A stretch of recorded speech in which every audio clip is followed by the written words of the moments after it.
Tettoie. Serve o non serve il permesso di costruire? Per rispondere bene a questa domanda dobbiamo fare prima una serie di considerazioni. Intanto si parte dal testo unico per l'edilizia, nonché dal famoso decreto SCIA 2 che ha rimodulato tutte le categorie di intervento. Secondo, norme regionali. E soprattutto a livello di norme regionali consulta se la tua regione abbia o non abbia già recepito anche il famoso regolamento edilizio tipo, che ci dà appunto una definizione di tettoia, perché molto spesso la tettoia viene confusa come manufatto. Magari uno intende farci un hangar con la tettoia, però ci sono dei limiti, ci sono delle caratteristiche da vedere sia in termini dimensionali sia in termini costruttivi. Allora accendiamo le slide e vediamo subito la definizione che dà il regolamento edilizio tipo, ed è l'elemento edilizio di copertura di uno spazio aperto sostenuto da una struttura discontinua adibita a uso accessorio oppure alla fruizione protetta di spazi pertinenziali. In parole povere, ritorniamo online, si tratta di una cosa di questo genere. Faccio riferimento ancora alle costruzioni di mia figlia.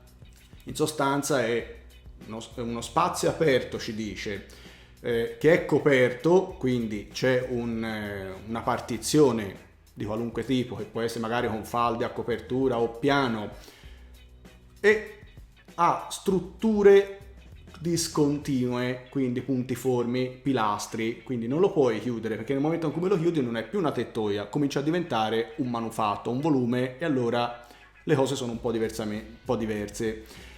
Altro aspetto, il testo unico ci dice una cosa importante, vale a dire che se sono opere pertinenziali in base allo strumento urbanistico e non superano il 20%, allora non sono soggette a permesso di costruire, ma non è che sono libere, scordiamocelo questa cosa.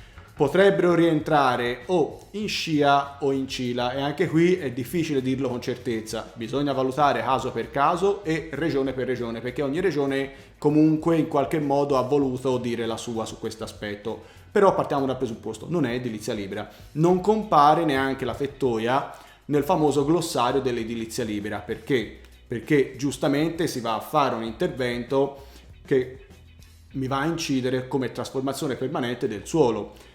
Altra cosa, qualcuno poi magari con la scusa di fare una tettoia esagera e fa poi, dopo aver fatto una tettoia così, comincia a chiuderla, magari ci fa dei teli o delle vetrate fisse, quindi diventa un volume veramente chiuso e si fa alla svelta sconfinare quindi nella nuova costruzione classica e quindi a uscire dalla tettoia. Quindi alla fine a cosa può servire una tettoia? Come ricovero mezzi o comunque per riparo di automezzi, veicoli.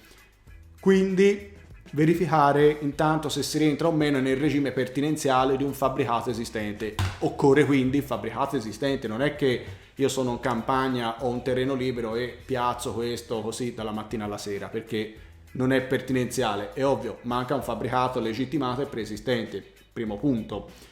Secondo punto, comunque sia, ci sono anche gli aspetti strutturali da valutare, perché molte regioni magari hanno normato il limite di quando occorre o non occorre depositare il progetto strutturale o ottenere l'autorizzazione sismica. Per queste cose magari vi consiglio di consultare il canale YouTube di Brian Lieto, che è Ingegneria e dintorni, lui vi spiega esattamente questi aspetti strutturali. Quindi detto questo, c'è da vedere più cose. Molto importante, la tettoia che magari viene costruita in appoggio a un fabbricato esistente, quindi immaginiamo che qui ci sia un fabbricato già costruito. Costruire addossato una cosa di questo genere non è più tettoia, ma mi diventa portico porticato. Perché? Perché su un lato è chiusa la parete, quindi si fa alla svelta a scollinare, a passare questo importante spartiacque. Con questo è tutto. Se vuoi commentare, vuoi lasciare un quesito, lo puoi fare qui nella barra inferiore dei commenti. Puoi condividere questo video con amici, colleghi professionisti o comunque con chi pensi che possa avere utilità da questo video. Infine, iscriviti al canale YouTube, così riceverai i preavvisi dei prossimi video. Con questo è tutto, ci vediamo al prossimo video e soprattutto segui anche il mio blog www.studiotecnicopagliai.it. Un saluto!